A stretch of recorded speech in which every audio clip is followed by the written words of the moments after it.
Welcome to Alive and Well, the podcast for the new era of high achievers ready for a sustainable way to lead, work, and live. I'm your host, Michelle Grosser. I'm a trial attorney turned nervous system strategist, and I've lived the burnout story. Now I help people build a life of real resilience, lasting energy, and deep peace. Here's the thing.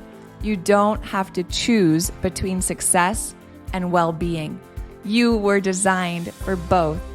Around here, you'll learn burnout-proof strategies for managing time and productivity, nervous system tools that generate energy from the inside out, somatic practices that will expand your capacity and help you stay calm under pressure, boundaries that protect your calling, not just your calendar, and sustainable systems that help you show up regulated, focused, and fully present. This is where we redefine success, because you, my friend, have been given a spirit of power, love, and a sound mind. So here's to life and living it fully. This is the path to feeling alive and well. Let's dive in. Hey friends, it's your host, Michelle Grosser. Welcome to Alive and Well. Today's episode, I think, is one of those ones that's going to be a game changer for so many of you, because if you've been listening to this show for a while, maybe you're new here, and there are just some symptoms that as you were looking through the episodes of Alive and Well, you're like, oh my gosh, this is me. This is what I need. Maybe you've been feeling wired but tired, right? That feeling that it's like, you know, you need to rest. You're so exhausted, but the moment you slow down or when you try to go to sleep at night, you just feel so wired. Maybe it's been anxiety. Maybe you have been feeling kind of snappy lately and a little irritable. Or maybe it's like you've noticed things in your physical body, like gaining weight or really struggling to sleep. If any of that lands, there's a really good chance that high cortisol is at the root of it. So what I want to do today is I kind of want to break that down. Let's talk about what cortisol is and how it's working in your body. And then I want to talk about some things that a lot of us just do in the day-to-day that actually throws our cortisol out of rhythm and out of balance. And then let's end with some really practical strategies that you guys can start implementing today to reset your body's stress response. All right, so let's kind of start with cortisol. Like, what is it and why does it matter? You guys have probably heard of cortisol. You know, there's cortisol stuff everywhere. There's supplements that are claiming to help balance your cortisol. You can't really open Instagram without seeing someone telling you about cortisol. So let's talk about what it is and what it does to our body. So cortisol is actually a steroid hormone, and it's made by our adrenal glands, and it plays a huge role in so many different parts of our bodies, just like daily functioning and daily systems. It helps with our metabolism and our immune system and blood sugar, blood pressure, like all these different things, our body's inflammatory response. But it's best known, and you guys have probably heard of cortisol as it relates to stress, right? It's our body's primary stress hormone. So when we experience any sort of stressor, our body, there's a physiological response to that, right? It's not just like in our head. If we see something come through our email or a text or something going on with our family or whatever that feels stressful, there's something that happens in our body when we perceive that stress. And there's a release of cortisol because cortisol helps mobilize us. It helps give us that boost of energy and focus and whatever we might need in order to appropriately respond to the perceived threat. Okay. So cortisol, it follows a rhythm, right? Cortisol is naturally supposed to peak early in the morning to help us wake up. So we're sleeping, we're not fully conscious, right? We get a peak of cortisol and it helps wake us up and brings us into consciousness and get us going. And that makes sense. That's awesome. And then in the evening, right, it's supposed to slowly taper off throughout the day so that by the time it's time for us to wind down and go to sleep, we should have our lowest levels of cortisol so that we can and rest, okay?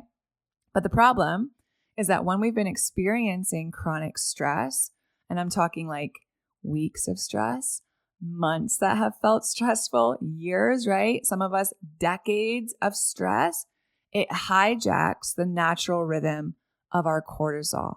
So instead of cycling through this normal like peak in the morning to wake us up and give us energy and get us going, and then kind of dipping later in the day so that we can calm down and go to sleep, instead of doing that natural rhythm, what happens is that when we're under chronic stress, our cortisol levels stay high all the time, right? They're chronically elevated. Cortisol is being pumped through our system all day long.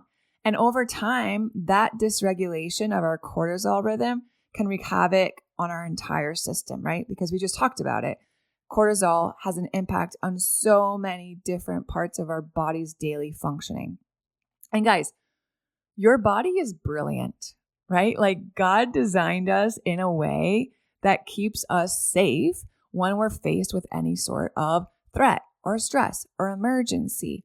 But our body was never built to stay in that mode, that like high alert response, go, go, go energy emergency mode 24/7. It was meant to peak and dip every single day. But when we're under chronic stress, it just stays peaked and there's an impact in our body when it comes to that. So let's kind of talk about that. I want to go through, let me see how many I put here. I think I have 5. Yeah. I want to go through 5 symptoms of high cortisol. So let's kind of walk through these. A lot of you guys are probably going to resonate with at least a couple. Some of you might even resonate with all of them. I know when I was in the depths of burnout, I had every single one of these symptoms. And when I get into seasons where I'm experiencing a lot of stress, whether it's work related or family related, or just a busy season or something going on with my kids or what have you, these symptoms will start to creep back up, right? And now I just have the awareness and the tools that I can notice them and give my body what it needs. But it's so easy for me to slip back into that when I'm not being careful. And then these symptoms come back up. So let's kind of go through them. So the first symptom that you might have high cortisol is fatigue. Okay. And I know this can be a little bit confusing because it kind of feels like a paradox, right? It's our stress hormone. It gives us like energy, all this go, go, go. And then we're feeling fatigued because of high cortisol. Like it kind of feels like it doesn't match, right? You would think high cortisol equals a lot of energy, but here's what's happening.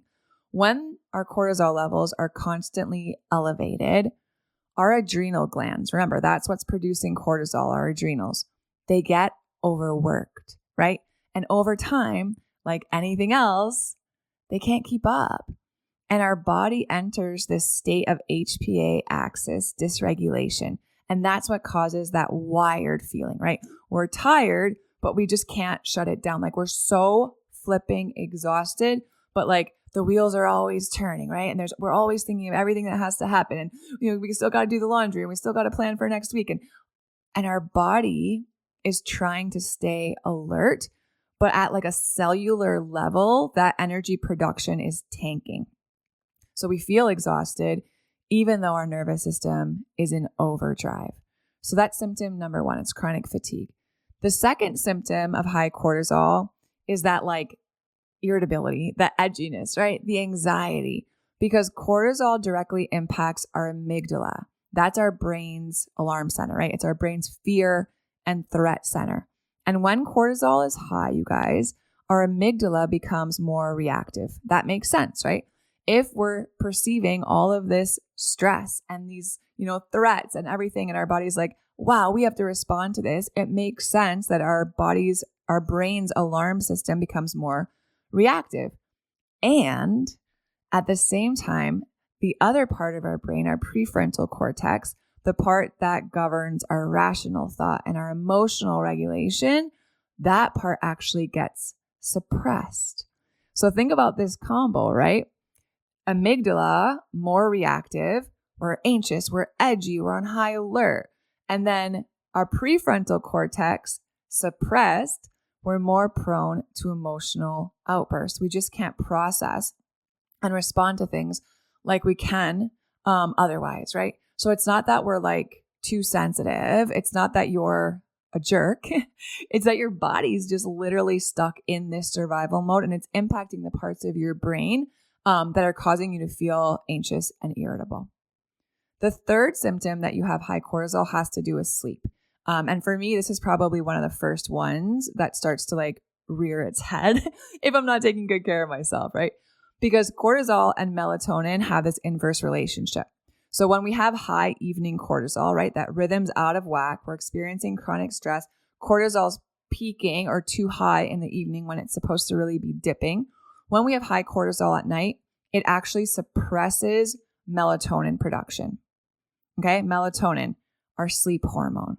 So how does that show up? Maybe you have trouble falling asleep. Maybe you have trouble staying asleep, right? Maybe you're waking up 2, 3 a.m. and having a really hard time going back to sleep. And then what happens is that our brain isn't going through the full REM cycles, right? So necessary for our emotional processing, memory consolidation, so many other things. So it's like you might be full like well aware that you're not sleeping well, or you might be like, I don't know, I'm getting like 8 hours of sleep a night. I don't think I'm like waking up. I feel like I sleep through the night, but I wake up and I don't feel rested. It could be because of high cortisol and that melatonin kind of relationship. And then the fourth symptom of high cortisol is weight gain. And what's so interesting about this, you guys, is that it's especially around the belly. So if you have stubborn belly fat, like so many clients come to me and they're like, I don't know what's going on, Michelle, right? Like nothing's particularly changed in my diet or my workout, or it's the other way, right? I've tried everything. I've tried every like supplement, diet plan, nutrition plan. I'm exercising more. I'm doing cardio. I'm doing weights. I'm doing all these things. And for the life of me, I cannot lose this stubborn belly fat. Take a look at your cortisol levels. High cortisol increases your blood glucose and it increases your insulin resistance. What does that do? It shifts your body into fat storage mode, especially around your belly, especially around the abdomen, because that area of your body actually has more cortisol receptors. So this is so interesting, right? Because the women that come to me that have experienced this cortisol belly, right? There's a reason why we call it that, this weight gain around the belly. And they're like, I've tried everything and I don't know what's going on. The minute that they learn how to regulate their nervous system, reduce stress, increase their capacity to hold what's going on in life without it sending them into this, cortisol peaking like stress response, they'll notice that weight starts to shed. Their body feels safe enough that it can release that weight and it doesn't have to be in this fat storage mode, right? We're not actually under threat. We're not actually required to hold fat to stay safe, but we have to show our body that through somatic tools, right? Cortisol increases our cravings for high fat. It also increases our cravings for high sugar foods like hello emotional eating. So it's all tied together. But if this is you guys, inside of Burnout Recovery Blueprint, we actually have a whole module around like daily habits and systems and routines that support nervous system regulation. A lot of what we're going to talk about next kind of comes from that module. But here, like the whole picture of regulating your nervous system has such an impact if you're looking to lose that stubborn belly fat in that area of your body. And then the fifth symptom that I want to talk about for you guys, if you're experiencing high cortisol, you might be experiencing this. It's brain fog, right? Poor concentration. And again, that's because the part of our brain that's responsible for memory and learning, our hippocampus, it actually shrinks in size with chronic cortisol exposure, which is so interesting to me. So if you've been under chronic stress for a long time and your body's pumping out cortisol, right? Maybe you're starting to notice like, man, I'm just struggling with my memory. Like it feels so hard to focus. Like, I don't know what's going on, but like I'm mid-sentence and I forget a word to something and I'm like, try to bring it back, right? And I just can't. Or like I'm walking into a room and not knowing why I'm there. Or I can't find my phone, or I can't find my keys, or I can't find my sunglasses.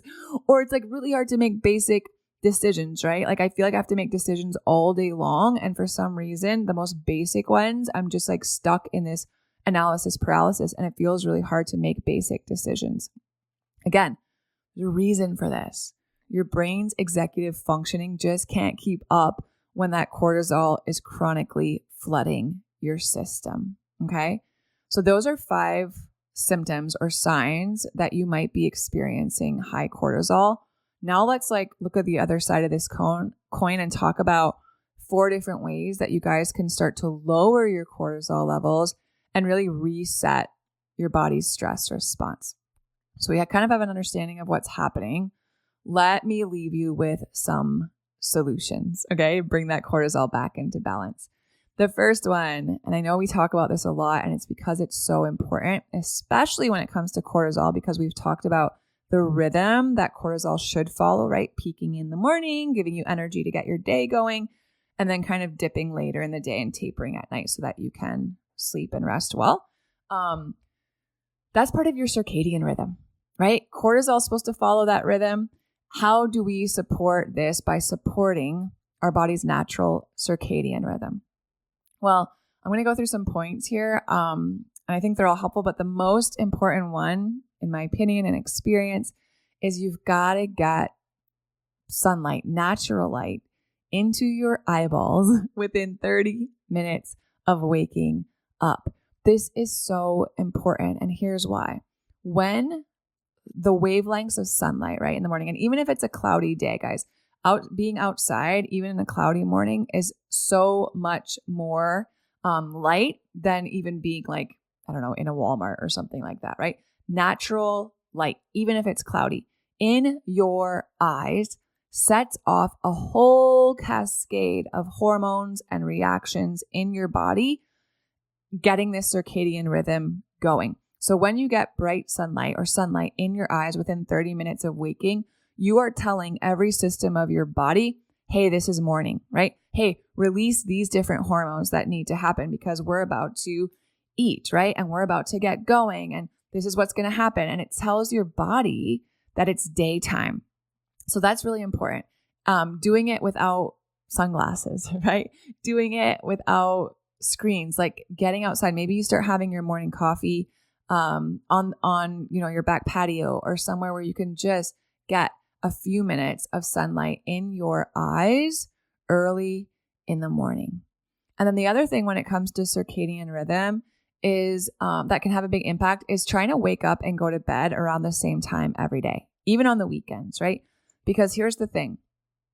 Routines like that, consistent routines, including going to bed at the same time and waking up around the same time every day, create a sense of predictability in your body.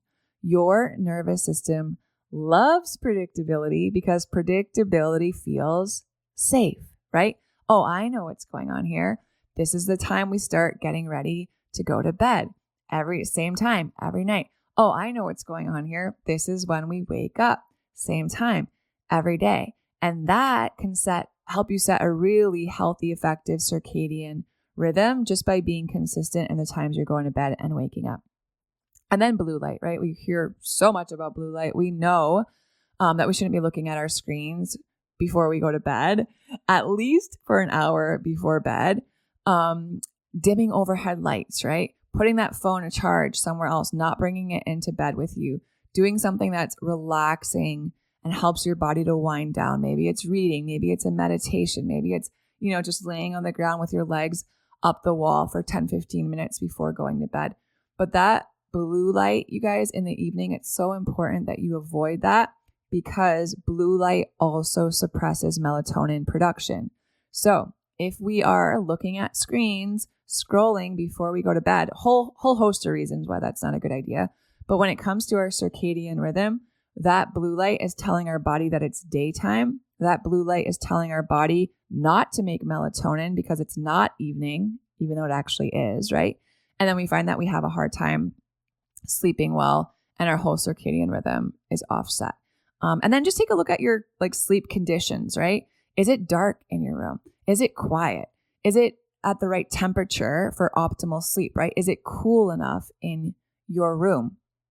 All of those things can help to reset your circadian rhythm. Like when it comes to sleep, I'm so hardcore about it. My poor husband and kids, but guys, I am there's a lot of things that I'm super lax on and I don't really care about. But man, getting to bed at the same time every night, getting sunlight in the morning. I have a sound machine in my room. My nighttime routine, how dark my room has to be. Like, I care so much about these things because when my circadian rhythm is functioning as it's supposed to, I feel so much better. Okay. So much better. And it's not even about like just sleep hygiene, you guys. Morning light exposure that we talked about, it also boosts serotonin. We know about serotonin, our body's feel-good hormone. But guess what? Serotonin actually converts to melatonin at night. So it's anchoring our body's master clock, which regulates that circadian rhythm. So cannot overstate this. So important. Give it a shot. All right, let's talk about the second science-backed way that you can start to reset this.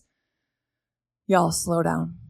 Slow down. Like, I don't know how, like, I feel like if I write a book one day, it's going to be about this, right? Slow down. I don't think we understand how much of an impact being busy and go, go, go and 110 miles an hour on that hamster wheel all day long, how much of an adverse impact it has on how we feel in our body, right?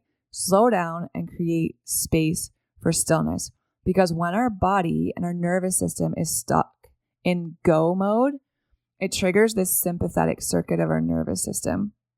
And then even normal things like trying to get everyone out the house in the morning on time is perceived as a threat by our body because there's this urgency and this rushing and this like, let's go, right? And one of the fastest ways, you guys, to reduce cortisol is through intentional stillness. And the numbers in the research support this, right? Meditation has been shown to reduce cortisol by up to 30%. Mindful breath work, we talk about this all the time. It slows your heart rate, signals to your brain that you're safe. And then just like starting to repattern how you go about your day to day, you guys, more slowness, more margin in your schedule. Can you calendar in 10 minutes between meetings, right? Allowing your body to shift out of that like go, go, go hypervigilant state and come back into this state of restoration. It isn't indulgent. It's not that you don't have time for this, right? Guys, this is neurobiological maintenance. If you want sustainable efficacy, right? If you want to be able to be as efficient and productive as possible, this is a non-negotiable. I always think about it like this, as like a slingshot, right? If I want to go forward with a lot of like momentum, I have to be able to have seasons and periods and parts of my day where I pull back, right? I pull back, I slow down. It feels like I'm going backwards, but I'm not. I'm actually preparing to be pushed forward with more momentum and energy. That's how God designed our bodies. You guys, we have to alternate between effort and recovery, right? It's so important. And then the third one is incorporating practices throughout the day to stimulate your vagus nerve.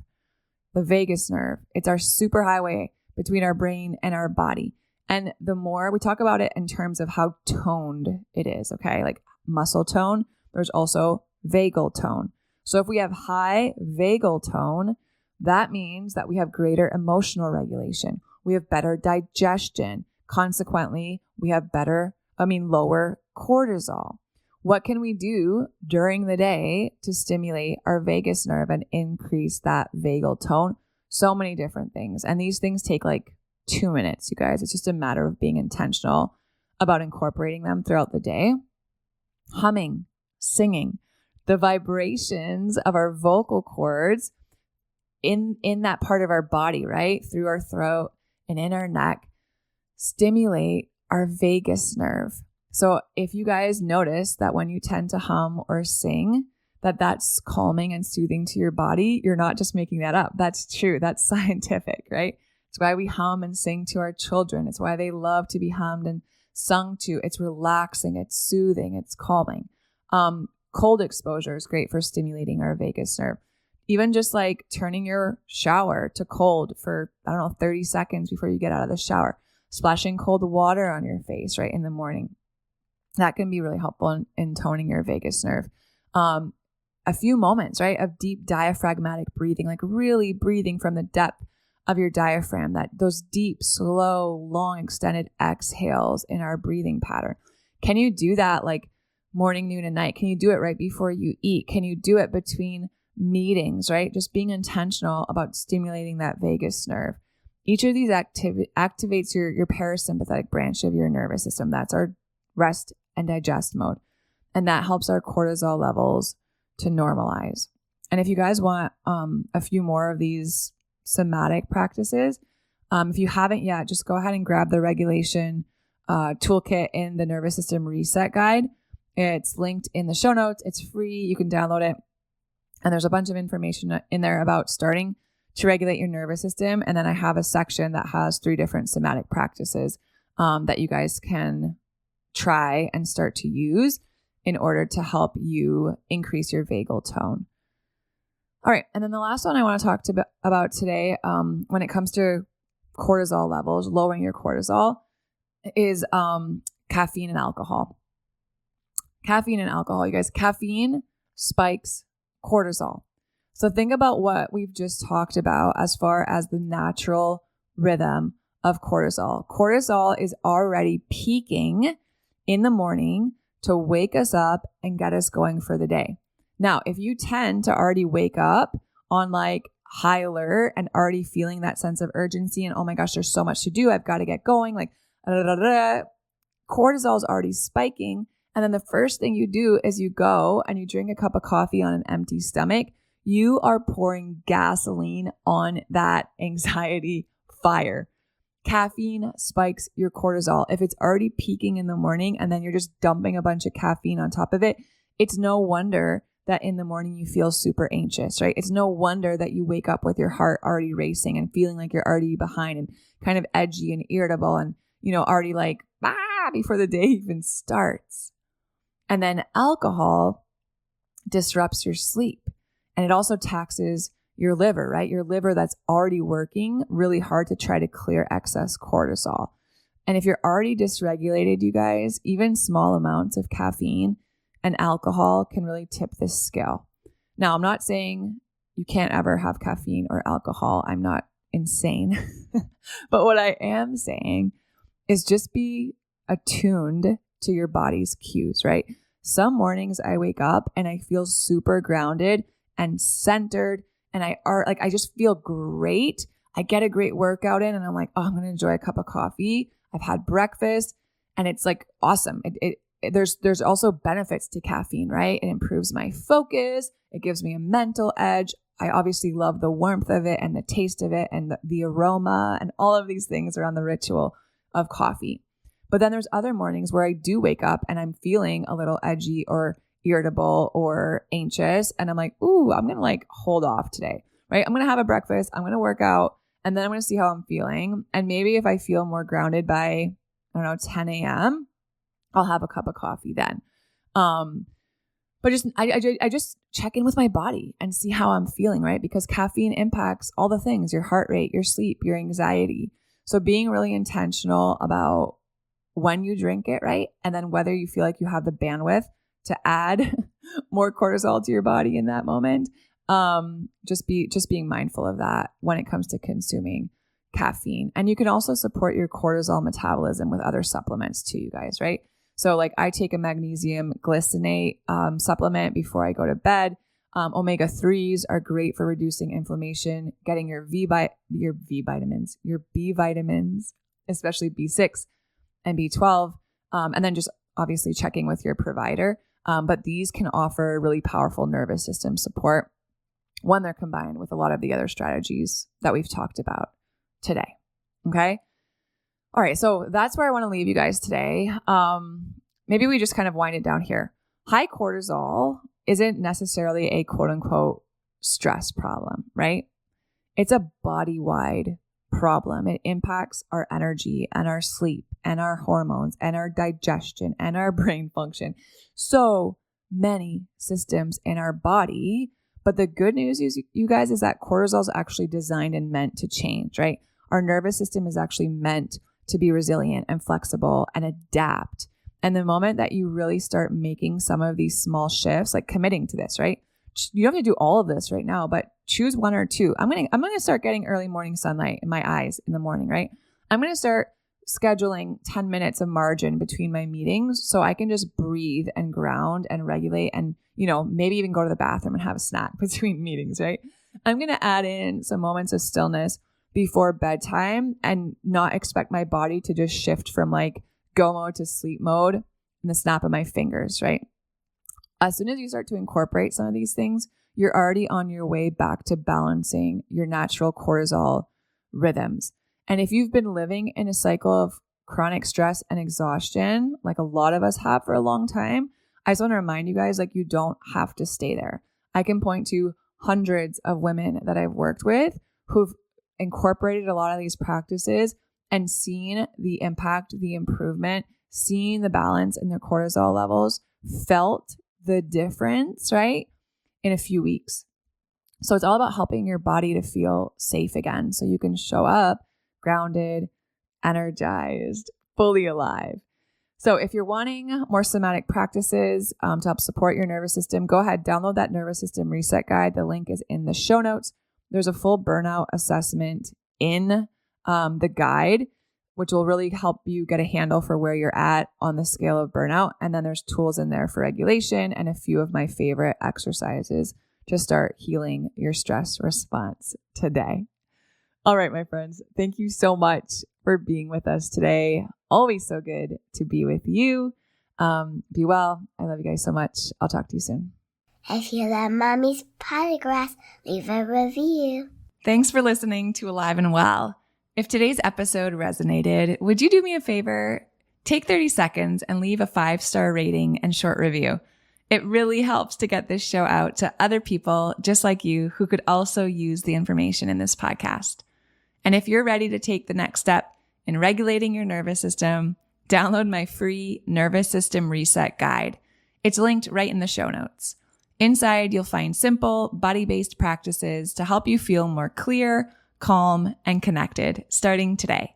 Make sure you're following the show so you don't miss out on what's coming next, because you were made to thrive. Fully alive, fully present, and fully well. I'll see you soon.